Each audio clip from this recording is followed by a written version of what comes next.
I sat on that wooden stake for over half an hour before I finally accepted it. I had traveled through time. One moment I was in the modern world, a successful engineer with a doctorate and a great salary. The next, I woke up in the body of a young blacksmith in some ancient dynasty called the Great Kong. I died from overwork at my new job, and now here I was, stuck in a backward, feudal world. The funny thing? This blacksmith had the same name as me, Jin Feng, and his life was even worse than mine had been growing up. He was born during wartime, lost his mother young, and his father spent everything trying to get him educated.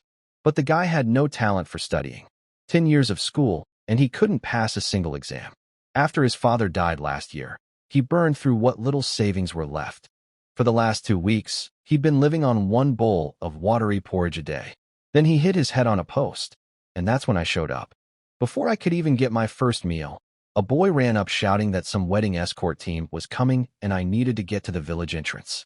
Turns out, the dynasty had lost so many men in wars that the government forced everyone to marry by a certain age or pay heavy extra taxes. I couldn't afford those taxes, so the old Jin Feng had told the officials he'd marry this year. The problem was, nobody in the village wanted their daughter marrying him. He had a reputation for being lazy and useless. But that didn't matter. The government would bring unmarried women to the village, and men had to pick one. No refusing allowed. If I didn't take a wife home today, they'd send me to the battlefield to die. So I dragged my hungry body to the village entrance. 3 other men were already standing on the platform. A hunchback, a man with a limp, and a shifty-looking guy nobody trusted. Together with me, the village kids called us the Guardians. Usually that nickname made me angry, but today I just smiled and stepped up. Soon the procession arrived. Officers, a matchmaker in a bright red gown, and more than 20 young women carrying bundles on their backs. Those bundles were their dowries. If chosen, they'd stay in the village right away. Most of the women looked worn out, their skin darkened from years of hard labor under the sun. I wasn't expecting much, but then I noticed a girl at the end of the line. Her clothes were the most ragged of all, yet her face was fair and smooth, her eyes bright and full of life. She was genuinely beautiful, more than any filtered face I'd ever seen online. I couldn't stop staring. The hunchback nudged me and whispered, "Why do you keep looking at Guanxiaro?" I asked if he knew her. He looked surprised that I didn't. Then he leaned in close and said, "She's that unlucky girl from Guan Family Bay. Li Shirtu told me she was called an unlucky girl." I started to remember what that meant. In the Kong dynasty, there were far more women than men. Each marriage group brought over 20 girls, but only a few men would choose. This time, there were just 4 of us for more than 20 women. Rich men could take extra wives, but most families couldn't afford the extra taxes and food. So many girls went through several rounds without being picked. Their families still had to pay higher taxes because of it. People called these girls unlucky ones. Guanxiaro was one of the most well-known. She'd been through 4 marriage groups already and was 18, still unmarried. It wasn't because she was lazy or had a bad personality. She had a sun allergy. Even a few minutes in strong sunlight made her skin red and blistered. People here called girls like her night spirits and believed they brought bad luck. I knew right away it was just a medical condition. Some sunscreen would fix it. But superstition had ruined her life. Her family used to get by, but after she turned 16 and the extra taxes kicked in, things fell apart. Now they could barely eat once a day. On top of that, her younger sister got sick last year, and everyone blamed Xiaro for it. The village head came over with a bowl for drawing lots. We each pulled a slip of paper. I got 4 lines, meaning I'd choose last. I didn't care much. Even if 2 men wanted the same girl, they could compete for her. Li Shirtu drew first pick. But before he could speak, Guanxiaro suddenly stepped forward. She begged him to choose her, saying she could weave cloth, didn't eat much, and would work hard forever. She tightened her patched clothes to show she was strong and healthy. For the first time, I noticed that under those baggy rags, she actually had a graceful figure and a gentle, beautiful face. The villagers shouted at her for being shameless.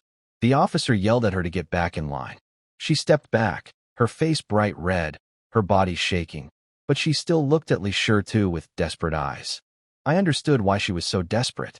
For 2 years, she'd worked day and night spinning thread, but her sister-in-law still beat and scolded her every day. Her brother and parents did nothing. Before she left, her sister-in-law told her that if she didn't get married this time, she shouldn't come home. She should go to the county's government-run house for women instead, a place where unmarried girls who couldn't pay taxes could sell themselves into service. Sharo would rather die than go there. But even dying wasn't simple. If she killed herself, her family would be fined and punished. The selection went on. Li Shirtu didn't dare look at her. He pointed at the strongest girl in the line. His parents nodded, satisfied. Out here, people picked wives for strength, not looks. Next was Zhang Monsong. He glanced at Sharo, and for a moment I thought he might choose her. But he also pointed at a strong, healthy-looking girl. Then came Xie Guang, the village troublemaker. He walked up and looked over each girl slowly. When he got to Sharo, he stared at her longer than the rest. His gaze was crude and disgusting. She forced herself to stand still and stared back stubbornly. I could tell she'd already made up her mind. If Xie Guang chose her, she'd rather end her life after the wedding. She knew exactly what kind of man he was, lazy, dishonest, always bothering young women. But Xie Guang sneered at her instead. Even if you're begging, I wouldn't marry someone like you. But if you end up working at that place in the county, maybe I'll come visit. Sharo's eyes filled with tears. I couldn't take it anymore. Are you choosing or not? I snapped. Stop wasting everyone's time. Xie Guang rolled up his sleeves, ready to hit me. But the village head stepped between us and told him to hurry up. The officers were getting impatient. Xie Guang wasn't stupid. He realized I'd been trying to provoke him. Hitting me in front of officials would mean serious trouble.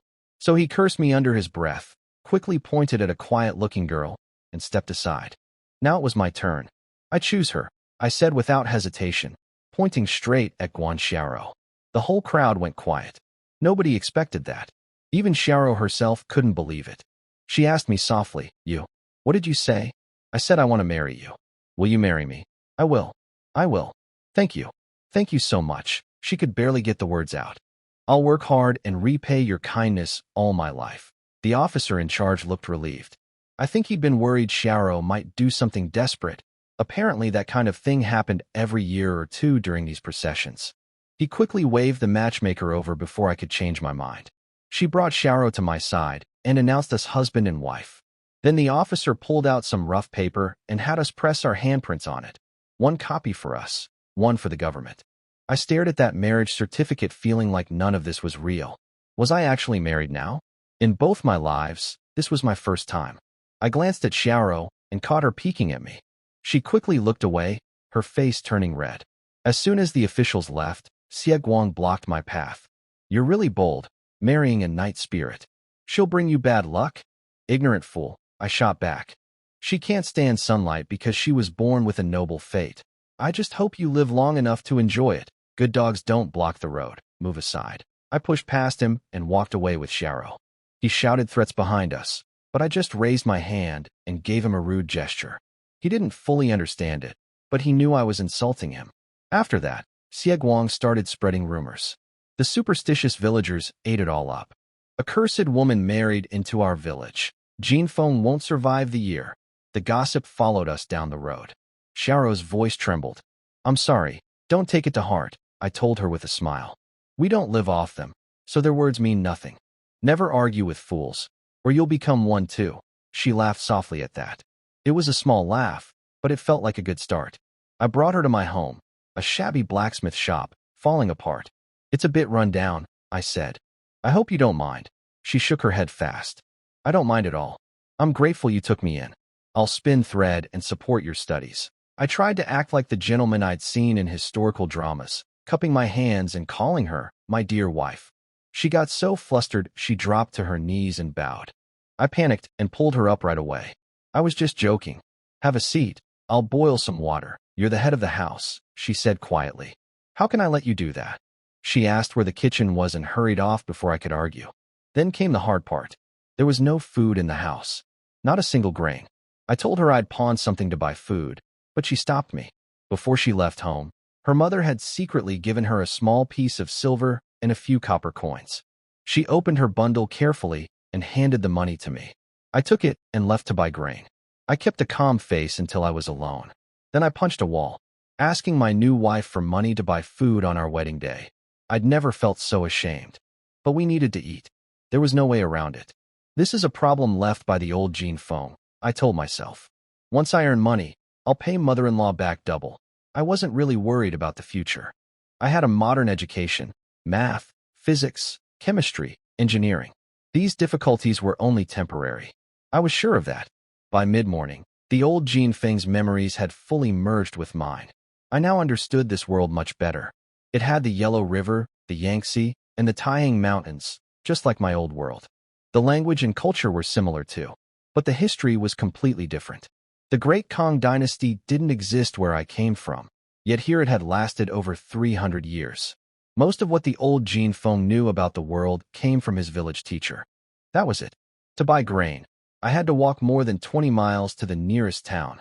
The mountain roads were rough, and by the time I got back, it was already mid-afternoon. Sharo had cleaned the whole house and washed the bedding while I was gone. When she saw me, she ran over and took the bag from my shoulder. "Why is it so light?" she asked. Then she opened it and saw wheat inside. I could tell she was disappointed. Millet or sorghum would have been cheaper and lasted longer. But she didn't say anything. She just carried the bag quietly into the kitchen and brought me a bowl of water. I drank it all in one gulp. She handed me a towel. I told her she didn't have to do all this, but she lowered her head and said her mother had taught her. If someone was willing to take her in, she had to work hard and be grateful. Those beliefs ran deep. I didn't try to change her mind. Instead, I went to the small blacksmith workshop on the west side of the yard. It was barely 30 square meters. I opened a wooden box and pulled out a chunk of raw iron. The old Jin Feng had tried forging tools after his father died. Knives, hatchets, sickles, but everything he made chipped and broke. Now I understood why. This batch of iron was full of impurities. With just basic hammering, there was no way to make anything decent. To use this iron properly, I need to rebuild the furnace and bellows to reach higher temperatures and burn away the impurities. Sharo followed me into the workshop and stood there quietly for a while. Then she gathered her courage. "Husband, I want to visit my family tomorrow and borrow a weaving machine from my sister-in-law." I understood right away. She was worried about money. I tossed the iron back into the box. "It's not proper to go borrowing things the day after our wedding. Don't worry, I won't let you go hungry." She got nervous, like a startled deer, trying to explain she didn't mean anything bad. I patted her shoulder. "Trust me, our days will get better." She blushed at that. I forgot that a pat on the shoulder meant something much more personal here. But it seemed to calm her a little. She asked softly what my plans were. "I'm going hunting in the mountains," I said. She looked surprised. She would have expected me to say studying or blacksmithing, but hunting? I explained that the iron was bad and the furnace needed rebuilding, which would take days. In the meantime, I'd catch some rabbits in the mountains and sell them for grain. She looked at my thin body and clearly had her doubts, but she didn't argue. She just lowered her head. I wasn't bluffing, though. I'd already thought this through on the walk back from town. We were in northern Sichuan, surrounded by mountains full of wild animals. In my previous life, my graduate school advisor had been crazy about crossbows. I spent years practicing at the range with him and knew exactly how different types were built. Making a simple crossbow to catch rabbits wasn't beyond me. I just needed to get through these first few days. Once I fixed the furnace, making money from blacksmithing would be easy. I spent the whole afternoon working on the crossbow. Even the simplest design was tough with such basic tools. By evening, I'd only finished shaping the bow. Then came my first meal in this new world, also my wedding dinner. No guests, no celebration. Just me and Sharo sitting across from each other. A small bowl of wheat porridge and a plate of vegetables with nothing but coarse salt. The porridge was rough. The bran on top was hard to swallow, and I wasn't used to it. But Sharo ate every bite like it was a feast. At her old home, she usually ate wild greens and bran. Wheat porridge was a luxury she hadn't tasted in years. She savored each spoonful, letting the sweetness sit in her mouth. When she finished, she scraped the bowl perfectly clean with her chopsticks. Not a single drop left behind. "Why did you stop eating?" I asked, pointing at her bowl. "I'm full," she said softly. But I remembered what she'd said that morning, begging to be chosen. "I don't eat much." My heart ached. I filled her bowl with thick porridge and set it in front of her. "I'm really full. Finish it," I said a little too harshly. She picked up the bowl without arguing. I added some vegetables too. She started eating again, and then the tears came. I panicked. "Don't cry." "I'm sorry, I shouldn't have yelled. You shouldn't say that, she sobbed. You're the head of the house. You can speak however you want. I'm crying because this is the first time anyone has ever told me to eat more. Even if it's just porridge, silly girl, I sighed and patted her head gently. Things will get better. That small gesture made her cry even harder. I decided to stop comforting her and just kept eating quietly. After a while, she calmed down, wiped her tears, and finished her meal. After cleaning up, we sat facing each other under a flickering oil lamp. The air between us was thick and awkward. Xiao kept her head down, twisting the corner of her clothes, her face red, her body trembling. I could tell she was nervous about what she thought might happen next. Then I heard rustling outside. I opened the door and a group of kids scattered, laughing. Eavesdropping, apparently a common prank around here. Those little rascals won't give up, I told Xiao. Go rest first. I'll stay in the workshop and tidy things up. I won't pretend my heart wasn't stirring. She was gentle and lovely. But the walls of this old house had cracks everywhere, and if anyone overheard us, the whole village would be talking. Besides, I could tell she wasn't ready. We were already married. There was no rush. The kids came back twice more, making noise until midnight. When they finally stopped and the lamp oil ran out, I lay down on a door panel and started thinking about my plans. I didn't dream of conquering kingdoms like some time travelers. I just wanted to earn good money and live a comfortable life. I'd already married a beautiful wife, so that was one goal done. Since this dynasty allowed multiple wives, maybe I'd work toward that next. I fell asleep mid-thought. In my dream, I invented things far ahead of this era, became the richest man in the kingdom, owned grand houses everywhere, and had a big, happy family. At dawn, Xiao woke up looking tired. She'd spent half the night worrying about whether I'd come back to the room. When she found me sleeping fully dressed on the door panel, she fetched our only blanket and covered me with it. Then she crouched beside me and watched me sleep for a while before quietly going to the kitchen to make breakfast. I didn't wake up until the sun was high. Morning, I called out, stretching. She jumped up and brought over a basin of water for me to wash my face. By the time I was done, breakfast was already on the table. After we ate, a young woman in her 20s walked into the yard carrying a small bag. I recognized her, Lin Yunfeng, Zhang Monsong's sister-in-law. She'd lived in the village for years, but I'd never spoken to her. Before I could say anything, Xiao stood up excitedly. Cousin Yunfeng. Turns out they were cousins and had been close as children. I greeted her politely, but Lin Yunfeng barely looked at me before taking Xiao's hand and disappearing into the other room. Another person who didn't think much of me. I shrugged and went back to the workshop. It took me most of the morning to finish my first crossbow. The old blacksmith had left behind some arrows made for hunters. With a few adjustments, they'd work fine. I strung the bow, loaded an arrow, and shot at a wooden post 10 steps away. It hit the target with a thud. Aim is fine, but the power is too weak, I muttered. I spent more time adjusting until I was satisfied. By then the sun was already high. Time to try the mountains, I said, picking up the crossbow and heading out. Lin Yunfeng had already left. Xiao was sitting in the yard with her chin on her hand, lost in thought. Next to her sat a basket of wild vegetables drying in the sun. Where did those come from? I asked. Cousin brought them, Xiao said shyly. She said it's a gift for our marriage. I understood right away. Her cousin was worried Xiao might go hungry living with me. Xiao asked carefully if I was angry, but I wasn't. Lin Yunfeng's family was poor too.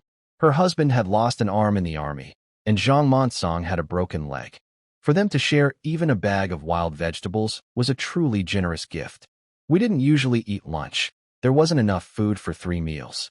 But when Xiao heard I was going hunting that afternoon, she cooked some wheat porridge for me. This time, no matter what I said, she refused to eat any herself. She just squatted in the yard, studying the crossbow. Is this a bow? She asked. It looks different from the ones hunters use. I showed her how it worked. I pulled the string, loaded an arrow, and shot at a tree more than 20 meters away. The arrow sank into the trunk. Her eyes lit up. Amazing. Did you make this yourself? Who else? I said, feeling proud. I slung the quiver over my shoulder and headed out. At the gate, I ran into a group of women going to pick wild vegetables. The village head's daughter, Xiaoyu, teased me about leaving my new wife to go hunting. I ignored her and kept walking. The area near the village had been picked clean of game, so I crossed a ridge into the deeper forest. I'd grown up in a mountain village in my past life and had hunted with my grandfather since I was small. I knew how to read the terrain and track animals. Before long, I spotted a gray rabbit drinking from a puddle. I held still and waited. When it turned to leave, I pulled the trigger. The arrow flew and pinned it to the ground. It was plump, a good catch. I put it in my bag and kept going. By sunset, I had 2 rabbits. On my way down, I ran into the village women again. They'd been worried about me. Xiaoyu had even thought about sending someone to search the mountains. When they saw my bag dripping with blood, they crowded around. I tossed 2 fat rabbits on the ground. Nobody teased me anymore. 2 rabbits like that could trade for 40 pounds of grain in town. Enough for 2 people to get through winter if mixed with wild vegetables. Xiaoyu wanted to try the crossbow, but I said no, too dangerous. The women started teasing her, saying she'd been so worried about me, she almost cried. She chased them around, pretending to be angry. I picked up the rabbits and left. At home, Xiaoyu ran out the moment she heard the gate. When she saw the rabbits, she nearly jumped with excitement. He really can hunt, I could see her thinking. She brought me water and rushed to warm up food. I told her not to wait for me if I came back late. A wife shouldn't eat before her husband, she said firmly, blowing on the embers in the hearth. Ashes floated up and landed on her nose. I pointed it out, but when she tried to wipe it off, her hands were dirty too, so she just smeared it worse. Little flower-nosed cat, I laughed and reached out to clean her face. She froze, staring at me with wide eyes, her heart clearly pounding. I tapped her nose gently and went to get a towel. When I came back, she was still dazed. She snatched the towel from my hands and pushed me out of the kitchen. Even during dinner, her face stayed red and she wouldn't look up at me. That night, I didn't go back to the workshop. I could tell Xiaoyu had prepared. She'd even wrapped the oil lamp in a small piece of red cloth to make the room feel festive. She sat quietly by the bed, no longer afraid. Just shy. I walked over and took her hand. She trembled but didn't pull away. Then, thud, outside the window. Erguzi, why are you pushing me? You said when they hold hands. It's my turn to watch. Those kids again. I grabbed a stool and charged out. They scattered like startled birds. I realized I'd never given them any wedding treats, peanuts or sweets, the usual custom. No wonder they kept coming back to cause trouble. Nothing was going to happen tonight either. I told Xiaoyu to go to bed and went back to work on the crossbow, adding a winch for faster reloading and making a proper quiver. By midnight I was done. When I came out, Xiaoyu was sitting on a wooden post by the door, hugging her knees in the chilly spring air, rubbing her cold hands. Why aren't you sleeping? I asked. If others see you sleeping in the shop, they'll say I'm not a proper wife, she whispered. If you don't like me, I can sleep there instead. When have I ever disliked you? I took her cold hands and warmed them in mine. She looked up at me with tears in her eyes. If you don't dislike me, then why don't you want to share a room with me? I thought for a moment. We got married the first time we met. I just wanted to give you time to get used to this place and to me. I didn't want you to think I'm not a good person. I know you're a good man, she said softly. Marrying you is the greatest blessing of my life, silly girl, I smiled, pulling her gently into my arms. Having such a kind and lovely wife is my good fortune too. She blushed deeply. I couldn't help myself. I lowered my head and kissed her gently. Her eyes went wide, and she buried her face against my chest. She'd waited for me all night in the cold. I wasn't going to hesitate anymore. I lifted her into my arms and carried her inside. That night, our quiet laughter and whispers mixed with the soft chirping of insects outside, filling the spring night with warmth. Xiaoyu woke up early the next morning, as she always did. I felt her snuggle closer to me before quietly getting up to make breakfast. After we ate, I walked to town to sell the rabbits. I traded them for 30 pounds of rice and some daily things we needed. I also bought a few small snacks, peanuts and dried plums, for the village children, since I'd never given them wedding treats. The mountain road was rough, and by the time I got home, it was past noon. Xiaoyu was still a bit sore from the night before, walking a little awkwardly, but she wouldn't stop fussing over me, bringing water, wiping my sweat. Take a break, I said, pushing her gently into a chair. Does it still hurt? Her face went red. She shook her head. Lying isn't good, I smiled, tapping her nose. I'm not a child anymore, she protested. I pulled her into my arms and tickled her. She went limp laughing, her eyes shining. For a moment, everything felt light and easy. Then a rough voice ruined it. Jean Feng, Come out. Sharo jumped up like she'd been shocked, checked that the yard blocked the view, glared at me, and quickly fixed her clothes. It was Xie Guang, swaggering into the yard like he owned the place. His eyes went straight to Sharo. She gave him a disgusted look and disappeared into the inner room. What do you want? I asked coldly. Your father borrowed 10 pounds of wheat from me, he said, sitting down uninvited. I want it back. I almost laughed.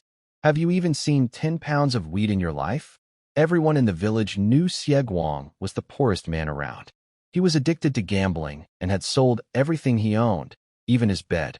The only reason he hadn't starved was because villagers sometimes fed him out of pity for his dead father. There was no way he'd ever had 10 pounds of wheat to lend anyone. He was here because he'd heard I bought grain and wanted to take some for free. Get lost, I said. Stop embarrassing yourself. But he wasn't leaving. He glanced toward the gate and started shouting for everyone to come see. A group of women picking wild vegetables happened to be passing by and gathered outside the wall to watch. With his audience in place, Xie Guang sat on the ground and put on a big performance, crying, slapping the dirt, pointing at me, calling me a shameless scholar who wouldn't pay his dead father's debts. I had to admit, his acting was impressive. The timing, the emotions, all perfectly done. But I wasn't the old Jean Fong. I'd been working since my first year of college and had dealt with far worse than this. His little show was child's play. I gave him a cold smile. You want grain? Fine. But first, return the 2 taels of silver your mother borrowed from me. He looked confused. My mother borrowed silver from you? When? 10 years ago, when she got sick. 10 years ago you were only 8. How could you have 2 taels of silver? If you could have 10 pounds of wheat at 16, why couldn't I have 2 taels of silver at 8? He opened and closed his mouth like a fish. The village women outside burst out laughing. Show proof my father borrowed from you, or get out, I told him, pointing at the gate. His face twisted. Since you don't respect me, I won't bother being polite. You're giving me that grain today whether you like it or not. You plan to take it by force? I looked at him with disdain. In my past life, I'd spent 2 years as a sparring partner at a boxing gym. After taking countless hits, I'd gotten good, better than most professional fighters. A half-starved troublemaker like Xie Guang was nothing to worry about. He rolled up his sleeves, face full of anger. Sharo had been hiding behind the door watching the whole time. When she saw Xie Guang about to attack, she ran out holding a broom. Don't come any closer, or I'll hit you, she shouted. Everyone burst out laughing. She looked too cute to be scary. Then Xie Guang said something disgusting. He told me if I didn't want to give him grain, I could let Sharo spend the night with him instead. He compared her to the women at the county's entertainment house. That was the line. Before he even finished talking, I kicked him hard and sent him tumbling to the ground. He couldn't believe it. All these years, he'd been the one bullying me, and I'd never fought back. The village women watching were just as shocked. He got up and charged at me again. I kicked him down a second time and gave him a few more hard kicks. He tried to get up, but couldn't. He curled up on the ground, covering his head. Sharo pulled me back, worried I'd hurt him too badly. Xie Guang took the chance to crawl out of the yard and shout threats from the gate. Inside, Sharo checked me for injuries. I told her I was fine. I could handle 10 men like him. Then she surprised me. Maybe you should take another wife, she said. I thought I'd heard wrong. But she was serious. She explained that I had no brothers and her family couldn't help. If I married a woman from a big family, bullies like Xie Guang wouldn't dare bother us. Around here, whoever had more brothers and stronger fists was in the right. I smiled and patted her head. Don't worry about Xie Guang. He's just a bully. But she kept going. She said Xie Guang had trouble making friends, and even the tough men in the village were afraid of him. She really thought I should marry someone with several brothers. We only have one bed, I pointed out. Where would she sleep? Together, of course, Sharo said, like it was the most obvious thing in the world. That's how everyone does it. I swallowed hard. I can ask my cousin which girls have more brothers. Let's eat first. I cut in. I'm starving. After lunch, I took my crossbow to the back mountain. The village women were already whispering about me beating up Xie Guang. I took a smaller path to avoid them. I only planned to wander around. But today the mountains were full of animals. Before I even crossed the first ridge, I'd caught 4 rabbits and a pheasant. My bag was completely full. But instead of feeling excited, I felt uneasy. Wild rabbits and pheasants are cautious. They don't come this close to where people live. This many animals moving toward the village could mean something was pushing them out of the deeper forest. A large predator. My first thought was a tiger. In these mountains, tigers were common and deadly. The government offered big rewards for killing them, but most hunters who went looking never came back. In my past life, I'd worked myself to death chasing money. Now that I had a second chance, I wasn't about to be reckless. I picked up my catch and headed down immediately. At the foot of the hill, the village women were still out picking vegetables. I hesitated about whether to warn them. I had no real proof, only a guess. If I told them about all the rabbits, the whole village would rush up the mountain tomorrow to hunt, putting themselves in danger. But if I said nothing and a tiger came down the mountain, the women picking vegetables would be in danger too. While I was thinking it over, Xiaoyu came over with her group, grinning. "Your bag's full. Show us what you caught." I made up my mind. I'd warn them and let them decide for themselves. I opened the bag and poured everything out, 4 rabbits and a pheasant. Their eyes went wide. "You haven't even been up there an hour. How did you catch so much?" They crowded around, full of envy and questions, wanting to know my secret. "No secret," I told the women. "There are just a lot more rabbits behind the mountain these past 2 days. I ran into several without even trying." Xiaoyu's eyes lit up. "I'll tell my father tonight so he can go hunting tomorrow." The other women got just as excited, ready to run home and tell their husbands. That wasn't what I meant at all. I tapped Xiaoyu lightly on the head. "Listen, the back mountain might be dangerous. Don't come here to pick vegetables for a few days." "Dangerous? How?" I explained that there were never this many rabbits near the village before. If they'd suddenly moved closer, something must have scared them out of the deeper forest, probably a large predator. Nobody believed me. Xiaoyu said I was just trying to keep all the rabbits for myself. The other women had the same look on their faces. I'd done my part by warning them. If they wouldn't listen, there was nothing more I could do. "Suit yourselves," I said and walked home with my catch. Xiao was thrilled when she saw the haul, 4 rabbits and a pheasant. She touched the pheasant's colorful tail feathers like a child with a new toy. That was how an 18-year-old girl should be. "Do you like it?" I asked. She nodded eagerly.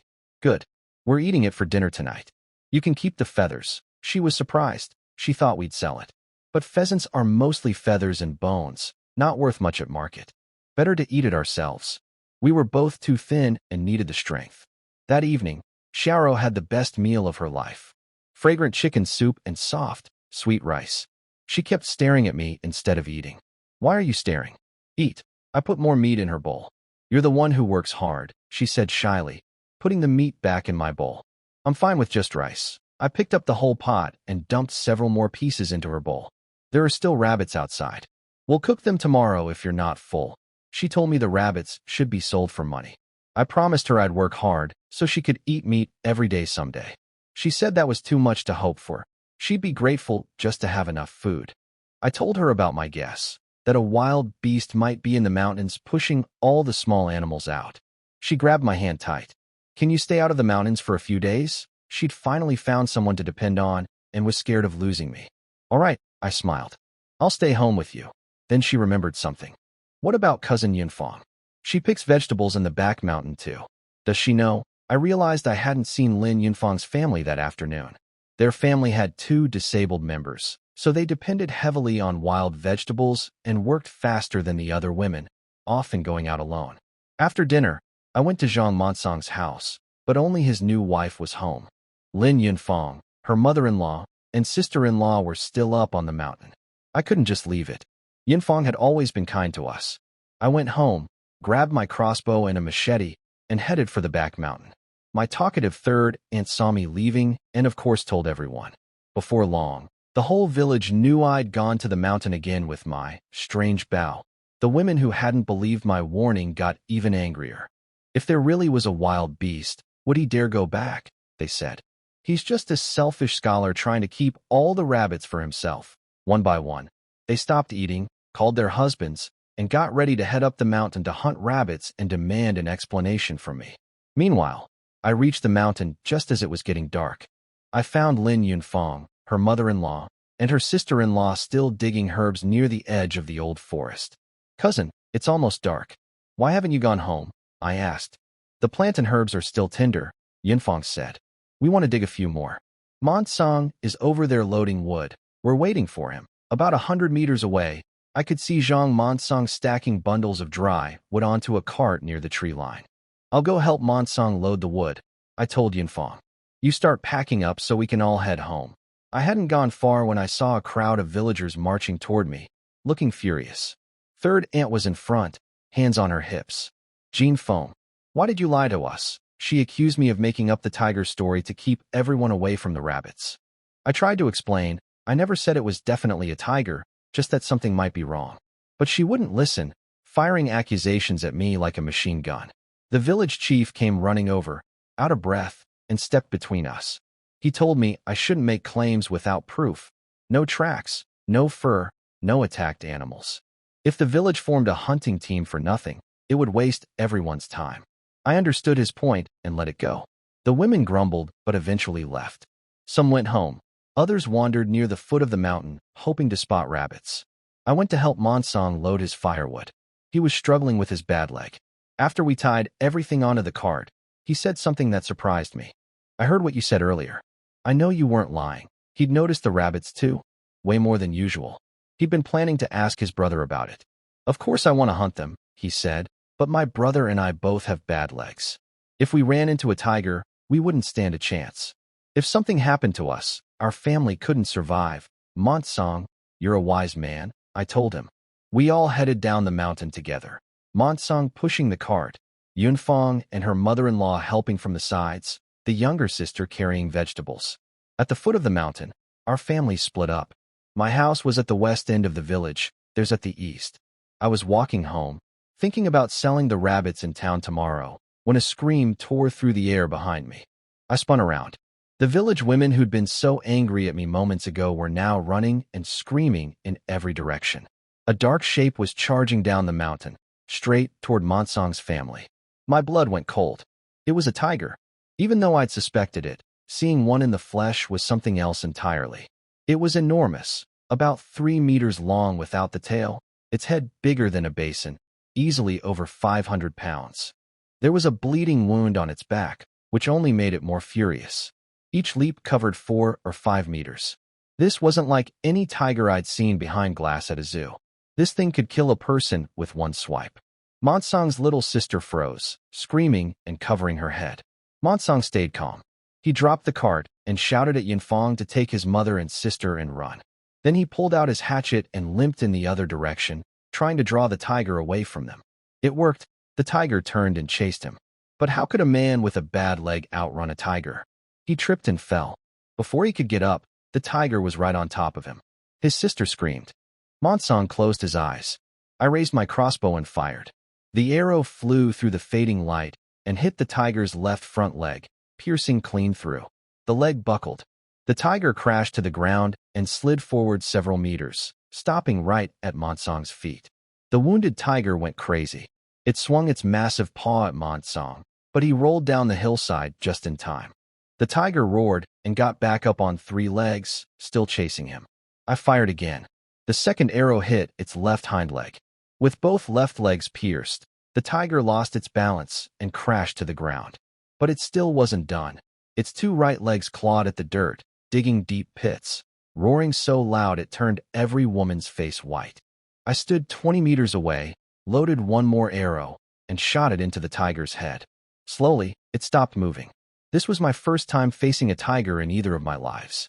I hadn't felt nervous during the fight, but now that it was over, my heart was pounding like a drum and my hands were shaking. The village women who'd been so bold earlier were sitting on the ground, trembling. Monsong was worse. His pants were soaked and his teeth were chattering. He'd been inches from death. His mother ran over, checked that her son was alive, and then dropped to her knees in front of me, kowtowing. Yunfang and the younger sister knelt too. I wasn't used to any of this. I pulled the old woman up as fast as I could. Please don't do this. You're too old to be kneeling like that. She cried and said she'd set up a longevity stone for me next to their family's ancestral tablets. It took me and the village chief together to finally get them all standing again. Once the women saw the tiger was truly dead, they gathered around. Everything about me had changed in their eyes. The same man they'd mocked and avoided. Now they looked at me like I was a hero. Xiaoyu stared at me with bright, shining eyes. So did the other young women and the mothers with daughters. Before, Nobody wanted to marry me because they thought I'd let them starve. Now they saw a man who could kill a tiger with a crossbow. A husband like that meant no one would ever dare bully you. Third aunt, who'd been screaming at me earlier, came up with a red face. Xiaofeng, I was wrong just now. I waved it off. It's okay, auntie. It's all in the past. The village chief patted my shoulder, grinning from ear to ear. Our Xia Bei has a tiger-hunting hero now. Who's going to look down on us after this? He had a point. Our village was made up of families who'd come from all over, fleeing war and disaster. We weren't a strong clan like the neighboring villages, so everyone pushed us around. Even the bandits charged us extra. But now, having a tiger-killing hero changed things. People would think twice before messing with us.